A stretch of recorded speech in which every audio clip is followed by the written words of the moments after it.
We're the Cousins Weird. Oh, I was late. We're the Cousins Weird. And we have guests today. We are currently recording at my sister Renee's house, and she lives near Watkins Glen.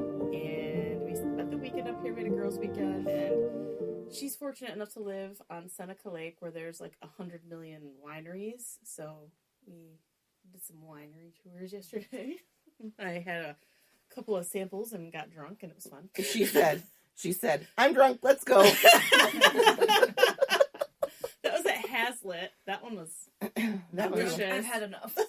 Let's go. I don't care about the rest of you. It took 2 samplings from 2 wineries, and then I was done. It's like, okay. It's like maybe a glass and a half of wine total over the span of 2 hours. Yes. They're very much more generous with their pours. They have good pours. The 2 ounces. They were like 2-ounce pours at Hazlitt. And like, that was tasty, let me tell you.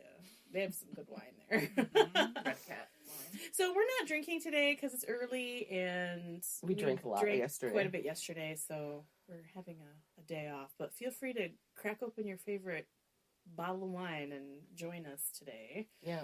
Excuse I sound like I smoked about 10 packs of cigarettes. I have not. I'm all stuffed up, so you'll just have to deal with that, I guess. So we're, this weekend we have myself and Colleen, and we're at Renee's house, and my mom is here, Judy, and she's actually in the room with us listening in. You guys should say hello so they can hear Hello. you. And my older sister Jessica, and her daughter Darby are here, but they're too cool to, hang out with us down here, and we forgot our microphones, which is probably good because we have more people and we only have 2 microphones. Yeah, so it worked. If we sound a little tinny, it's because we're just using the phone speaker. So it'll be fine. Well, everything's fine. And Renee's 2 dogs are down here with us because they're greyhounds and they just flop and sleep on the ground. They're sleeping.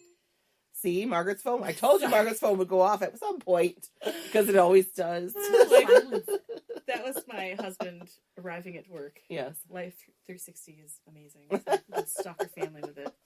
It's fantastic. They should sponsor us because it goes off every episode. Almost. Either that or my Tweety text. If you hear birds tweeting, that's my text. Margaret's phone going off. Tweeting at me. Now at this point, it's like it's been in every episode. Now it's like why tradition. silence it now? Yeah. It's like a recurring theme. Mm-hmm. Make a drinking game out of it. Yeah, every time you hear Margaret's Tweedledee. You have to take a shot. A drink. Yeah. So, do you want to say anything, Renee? No, she's just here observing. No. How about your mom? No, I'm fine just sitting here. She's going to observe the foolishness. I'll laugh. She had to ride all the way here with Colleen and I in the car. Yeah. It was probably the loudest trip she's ever taken.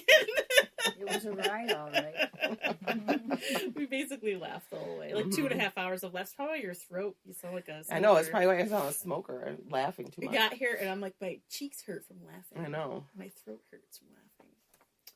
Poor mom. Her ears hurt from us laughing. Tie you on top on the way back. Yeah, I know.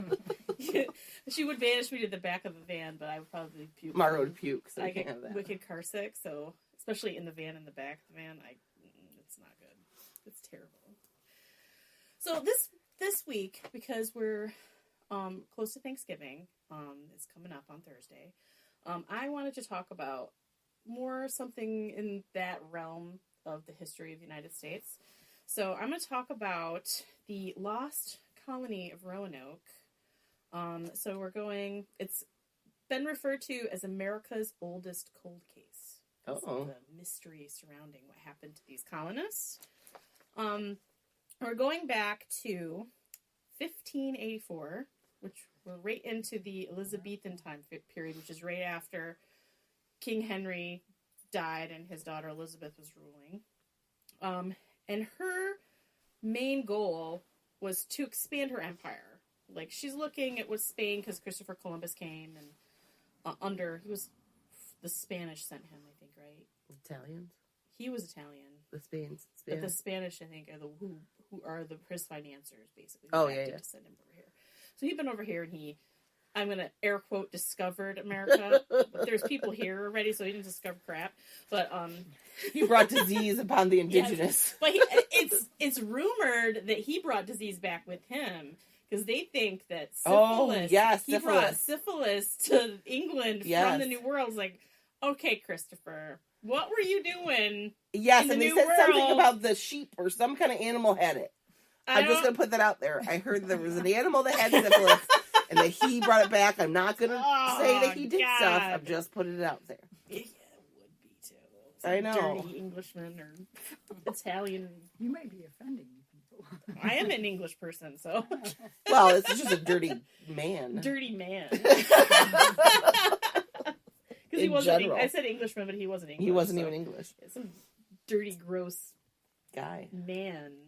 I say man in the dirty look on my face. Yeah, so that actually plays into the story a little bit. So we'll touch back on that later. Some sheep. Touch sheep love there. No, just syphilis in general. Oh, we go back. We circle back. I don't want to touch that. But I don't. I don't want to touch on that ever. Anyway, she sees that Spain has been sending a lot of ships over here to the quote New World. It was new for them, so you know.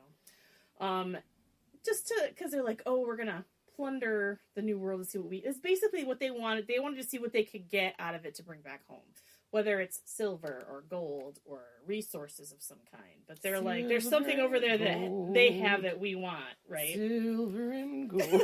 That's all I think of anytime ever someone says silver and gold.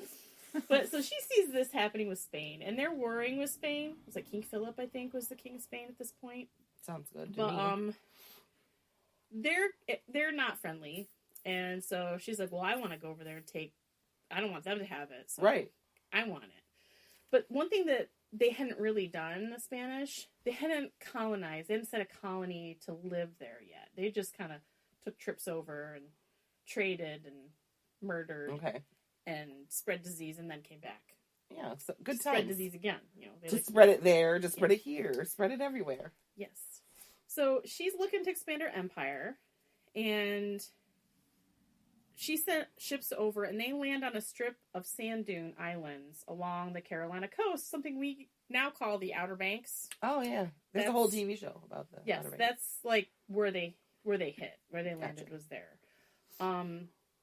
and these islands were rich in vegetation. They had lots of wildlife like deer and bear and raccoons, like that.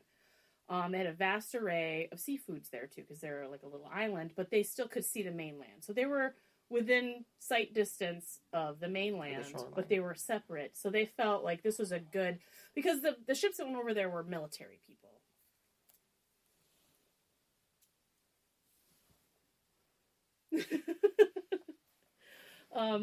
So like they weren't farmers or colonizers. They were just military men who were into more of the conquering military aspect. They had their eye on strategy and like, where can we put a fort where we can see them and they might not necessarily see us. Right. We'll see people coming from all around. So when they landed here on Roanoke, which is the island they came to know, we know now as Roanoke Island, they said, oh, this is a great place to put our men so we can see any Spanish ships coming up and down the coast. Makes sense. Right.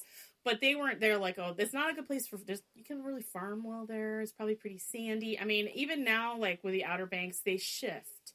So like, because they're basically a sand dune. Yeah. The trees grew on, you know, so it's not like the safest place. It's not a they farming get hurricanes. place. I mean, the weather affects it a lot. So I mean, they weren't thinking like farmers. They're thinking like the military. Yeah. So they land there, and they had the first contact between the natives and the English. Were cautious, but on the friendly side. I mean, they didn't speak neither of them could speak the other language, but they were friendlier. You know, right. They were like interested. They were cautious. They just kind of wanted to see what the other was about. Yeah. And they wanted to trade. They tried to communicate a little bit. The natives seemed to welcome them in. They were friendly. They showed them around, like they helped them explore some of the territory around the area. And even had them come dine with their chief or the head of so they were their tribes. they were Yeah, I mean friendly. they were making an effort because they were new people. They weren't afraid of them yet because they hadn't been aggressive. They're like, okay, these people they have weird armor. Let's see what they're about. There was an explorer named Arthur Barlow, and he wrote, this is something that he wrote in his journals. They were entertained when they went to dine with them. They were entertained with all love and kindness and with as much bounty as they could possibly devise. He wrote also that he found the people gentle, loving, and faithful, and that they lived in a manner of the golden age. Oh. This is what he wrote. So he's like looking at them like with, like they're fun or they're peaceful, they're right. caring. The golden age, I think golden age in 15 something is. I think he's thinking they're primitive. Yeah, but they're friendly to us and they're helping us, showing us different foods. And they have a lot of foods, right? And they're showing them like, prosperous. this plant you can eat. They can pantomime things to each other. When they eventually returned to England, they brought back 2 of the natives with them, and they, from different accounts that I've read, they were from 2 different tribes. One of them was from the mainland tribe, or the Roanoke, the ones that were on Roanoke Island, and the other one was from the Croatoan Island. And that one, I do remember, his name was Manteo. But basically, when they eventually returned to back to the New World, and they brought these natives back with them, they each had a different experience. Like, the Roanoke tribesman did not have a favorable experience in England, and he didn't like it there, and he was kind of angry. He hated it. Where the Croatoan native loved it there, was fascinated with them and with their culture because it was so different for him. It's probably just 2 different types of personalities, too. Yeah. How some people love to go camping, and some people would, I'd rather hate it cut forever. my arm off. Right, and it's just one of them liked where he went, and the other one hated where he went. Mm-hmm. So, it can color someone's view of people coming. Queen Elizabeth, she was very pleased with the discovery because she wanted to expand her empire, as we said before. She had hired some privateers, which were basically pirates backed by the government. So she hired these pirates to go back to the New World, and they had multiple jobs. They were bringing people over there to colonize, but they were also sailing up and down the coast, plundering Spanish galleons. Because that was we want to, if they have stuff on their boat, we want it. So you're just going to go and take it. So basically, these are pirates. Pirates basically. be pirates. Pirates to be pirates. Yeah. Even if they're under the crown's authority, they're they're still still pirates. They're still pirates. They're still pirates, yeah. So, they wanted to plunder Spanish ships, and they were going to set up colonies providing ports in different countries for these privateers to operate from. So they're like, we're going to put a port here and a port here, and that way my privateers have a safe harbor to go to wait for these other ships so they can go and steal from them, basically. She assembled 7 different ships with a total of 600 men, and they were under the control of Richard Grenville. He was a seasoned soldier and a privateer himself.